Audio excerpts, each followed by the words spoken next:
नमस्ते बच्चों, हिंदी ज्ञान में आप सभी का स्वागत है।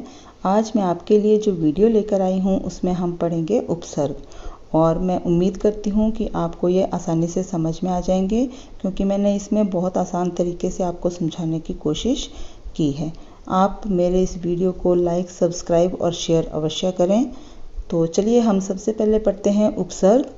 उपसर्ग की परिभाषा है जो शब्दांश किसी शब्द के प्रारंभ में जुड़कर उसके मूल अर्थ को बदल दें उन्हें उपसर्ग कहते हैं। आपने सबसे पहले तो यह याद रखना है कि उपसर्ग शब्द से पहले जोड़े जाते हैं।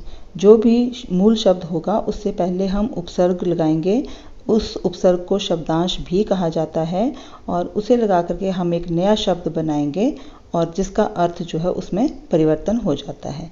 तो यहाँ प्र शब्दांश हार शब्द के साथ मिलकर एक नया शब्द बना रहा है और प्र शब्दांश है, शब्द नहीं। शब्द वाक्य में स्वतंत्र रूप से प्रयोग हो सकते हैं लेकिन शब्दांश नहीं।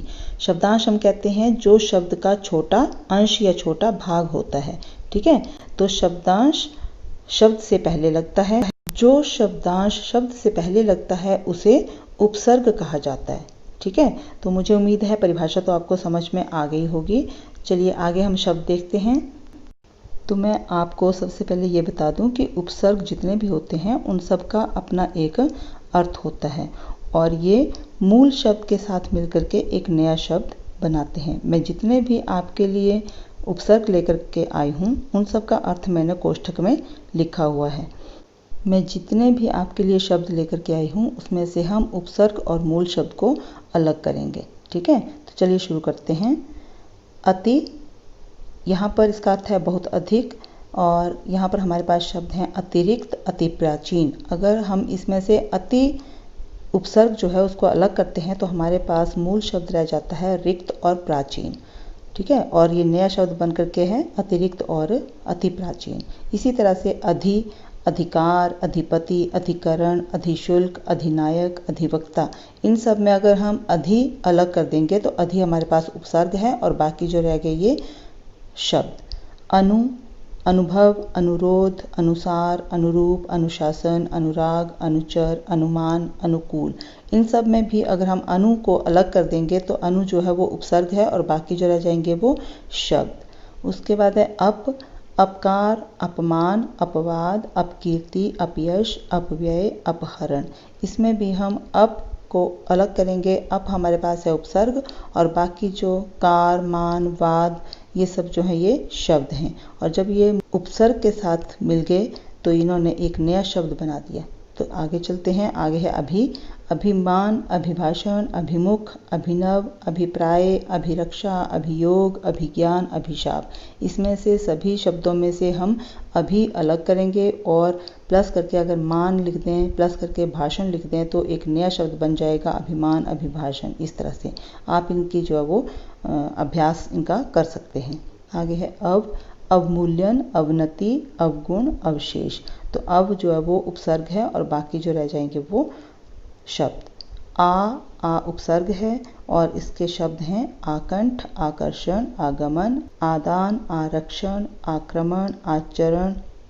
ठीक है, आ इसमें उपसर्ग है और बाकी जो है वो शब्द। आगे हमारे पास है उपसर्ग है उपकृत, उपग्रह, उपयोग, उपवन, उपचार, उपदेश, उपप्रधानाचार्य, उपभेद, उपसंहार। इसमें उप जो है वो उपसर्ग है और बाकी जो है वो जिसके साथ प्लस करके लिखे गए हैं वो हैं शब्द। नि उपसर्ग है। नि को अगर अलग कर देते हैं तो बाकी शब्द जो हैं वो हमारे पास रह जाएंगे। जैसे नियम में नि जमा यम, नि जमा वास, निवास, नि जमा बंध, निबंध, नि जमा योग, नियोग। तो इस तरह से आपको अलग करके देखना है। परा उपसर्ग है और इसके जो शब्द हैं वो हैं प्राजय, पराक्रम, पराभव। इन सब में भी अगर हम परा को अलग कर देते हैं तो परा उपसर्ग है और जो शब्द रह जाएंगे वो जय, क्रम और भव। इसी तरह से परि उपसर्ग है और इसके जो शब्द हैं वो हैं परिक्रमा, परीक्षा, परिवर्तन, परिकल्पना, परिपूर्ण, परिचालक, परिपक्व। इन सब में भी हम परि उपसर्ग को अलग करते हैं तो बाकी हमारे पास जो है वो शब्द रह जाते हैं। तो इससे आगे है प्रकृति, प्रक्रिया, प्रभार, प्रबंध, प्रगति। इनमें प्र उपसर्ग है और बाकी जो रह गए वो शब्द हैं। प्रति, प्रतिध्वनि, प्रतिक्षण, प्रतिवादी, प्रतिहिंसा। इसमें भी प्रति जो है वो उपसर्ग है और बाकी ध्वनि, क्षण, वादी, हिंसा जो है वो शब्द हैं। वि से विनाश, विदेश, विशुद्ध, विलक्षण, विशिष्ट। इसमें वि जो है वो उपसर्ग है और बाकी शब्द।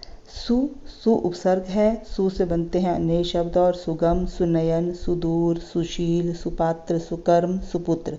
इन सभी शब्दों से भी अगर आप सु को अलग करते हैं तो सु हमारे पास जो है वो उपसर्ग है और बाकी जो है वो शब्द हैं। अकाल, अधर्म, असाध्य, असुंदर, अज्ञान, अशुद्ध और अगम्य। इसमें भी अ को अलग किया जाए तो उपसर्ग रह जाएगा और बाकी जो है वो शब्द। इसके आगे है कु उपसर्ग है तो इससे जो बने हुए शब्द हैं वो है कुकर्म, कुकृत्य, कुरूप, कुपात्र, कुख्यात। इन सभी शब्दों में से कु को अलग करेंगे वो उपसर्ग है और बाकी जो है वो शब्द। चिर हमारे पास उपसर्ग है। इससे बने हुए शब्द हैं चिरकुमार, चिरजीवी, चिरकाल। तो चिर जो है वो उपसर्ग, बाकी जो है वो शब्द। चिरस्थाई भी चिर उपसर्ग है और स्थाई जो है वो शब्द। पर में परदेश और परलोक। पर उपसर्ग है और बाकी देश और लोक जो है वो शब्द। पुरा, पुराकाल, पुरातत्व, पुरातन, पुरावृत्त। ये इसमें पुरा जो है वो उपसर्ग है और बाकी काल, तत्व, तन और वृत्त जो है वो शब्द। समकोण, समकालीन, समकालिक। इसमें सम जो है वो उपसर्ग है और बाकी जो है वो शब्द। कोण, कालीन और कालिक जो है वो शब्द हैं। ठीक है, तो ये बहुत से आसान से शब्द हैं सभी, जिसमें से अगर हम उपसर्ग को अलग करते हैं तो हमारे पास शब्द रह जाता है। आगे है सहकारिता, सहचर, सहपाठी, सहगान, सहमति। इसमें भी अगर सह उपसर्ग को अलग करते हैं तो बाकी हमारे पास जो है वो शब्द रह जाता है। स्व उपसर्ग है। स्वजन, स्वचालित, स्वराज्य, स्वतंत्र, स्वदेश। स्व हमारे पास उपसर्ग है और बाकी जो है वो शब्द। स्वयं में स्वयं चालित, स्वयं सेवक, स्वयंवर, स्वयं पाठी।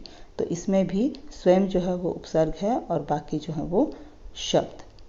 तो मुझे उम्मीद है कि आप सभी को ये आसानी से समझ में आ गए होंगे, क्योंकि ये बहुत ही आसान हैं।